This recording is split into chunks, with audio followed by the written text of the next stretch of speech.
आज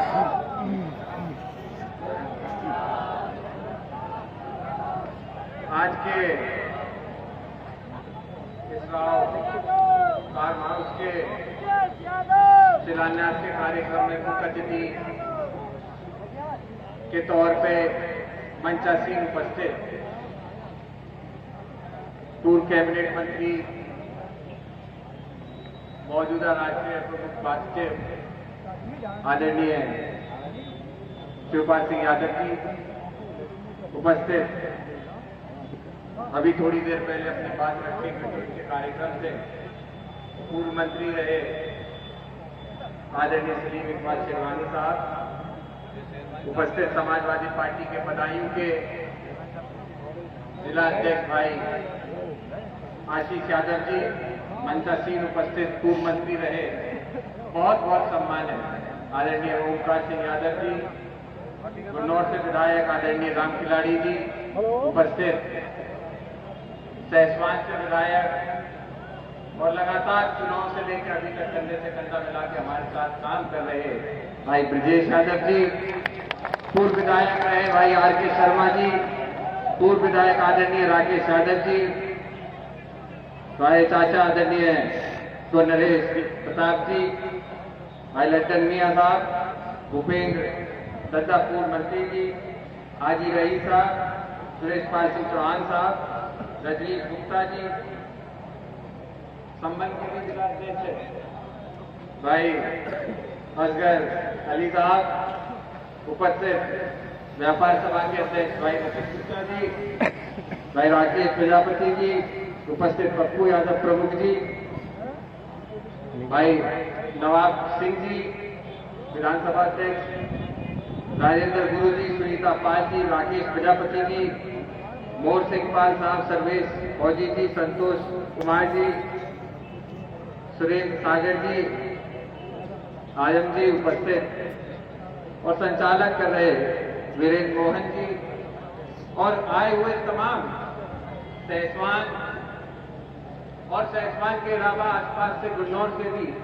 मैंने देखा कई हमारे साथी यहाँ पर आए हैं। तो सबसे पहले मैं अपनी तरफ से मंच पर उपस्थित हमारे नेता की और मंच के सभी हमारे अतिथियों की तरफ से आपका तहे दिल से धन्यवाद देता हूं कि आज जब हमारे आपके नेता ऊर्जा के स्रोत आदरणीय शिवपाल सिंह जी यहाँ पर आए हैं, तो आप सभी लोगों ने, क्योंकि अभी काम भी बहुत चल रहा है, लेकिन उसके बाद अपना काम छोड़ आज सब लोग आज इस समारोह में सम्मिलित हुए, अपना आशीर्वाद ब्रजेश को और बल्कि ब्रजेश को हम तो यही कहेंगे कि ब्रजेश तैयारी कर रहे हैं, ये सब चीजें जो आज व्यापार बना ब्रजेश रहे, लेकिन कहीं ना कहीं ये सब अर्जुन के पास जाना है, तो कहीं अर्जुन को बधाई देते हैं कि इतना बड़ा आपने जो ये मैरिज होम खोला। और निश्चित सी बात है, समय के साथ जो बदलाव होता है वो हम लोगों ने देखा। एक समय था हम लोग सुनते थे जहां शादियां होती थी, एक दिन हम लोग बैठे बात कर रहे थे, पिताजी और हम लोग बात हो रही थी, पिताजी खुद बता रहे थे एक बार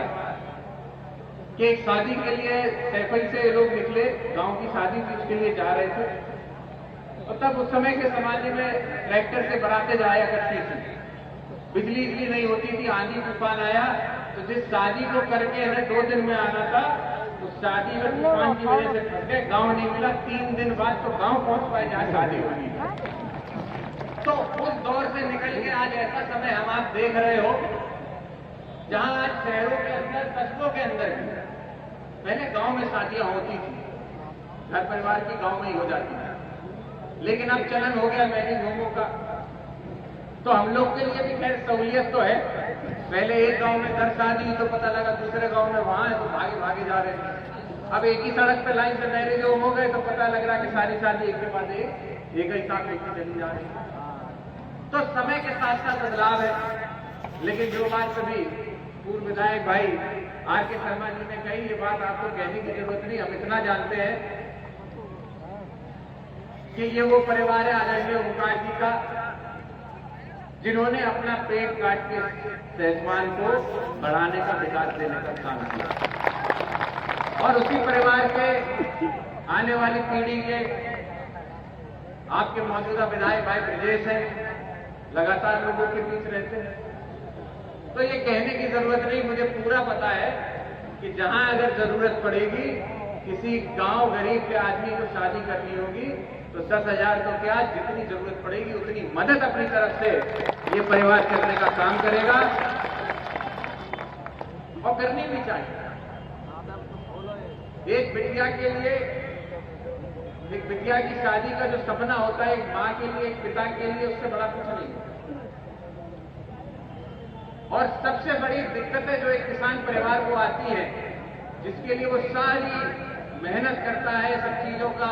बंदोबस्त करता है, संसाधन जुटाता है अपनी बिटिया की शादी की, और यही कोशिश करता है कि कहीं वहां उसकी नाक न कट जाए। तो ऐसे में जहां एक विधायक के रूप में आपको ब्रजेश यादव मिले, वहीं अब एक परिवार के एक नौजवान के रूप में भी, एक परिवार के बेटे के रूप में, जो अपने क्षेत्र के उन बुजुर्गों का, जो अपने बच्चों की, बेटियों की शादी कराना चाहते हैं, उनका इज्जत सम्मान बचाने का, आबरू बचाने का काम करेगा।